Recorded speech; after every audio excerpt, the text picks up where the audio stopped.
દેન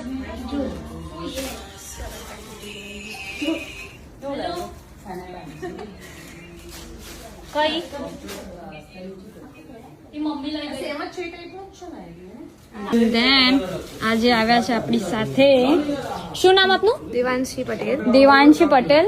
તો દેવાંશી, તને કેવું લાગ્યું શગુનનું? હેલો, મને અહીંયાનું કલેક્શન એટલું મસ્ત લાગ્યું છે કે તમને જે બી તમે પ્રાઇસ માંગો છો એ પ્રમાણે તમને ફેશન બી મળી રહે છે, સારું એવું તમને કલેક્શન મળી રહે છે. ઓફકોર્સ 500 થી સ્ટાર્ટિંગ રેન્જ છે આપણી. 500 થી સ્ટાર્ટ બી થાય છે. સારું તમે જોવો છો એ ટાઈપનું બધું જ કલેક્શન અહીંયા મળી રહે છે. લાઈક તમે જે બી પસંદ છે તમને, લાઈક તમે જેવું જોવો છો એ ટાઈપનું બધું જ કલેક્શન અહીંયા ફેશનમાં મળી રહે છે. બરાબર. અને કેવું પેલું એ બી તને કેવું લાગ્યું? જે મારું તારો 500 વાળો પીસ બતાવ્યો તને બહુ કેવું જ લાગ્યું? મસ્ત છે. ઓકે, અહીંયા નવરાત્રી કલેક્શન બી આવી શકશે. એ બી સારું છે. ટીશ્યુ સિલ્ક, મારું નવું ફેવરિટ ટીશ્યુ સિલ્ક બી આવ્યું છે, નવું આ બી આવ્યું છે. બહુ જ મસ્ત કલેક્શન છે.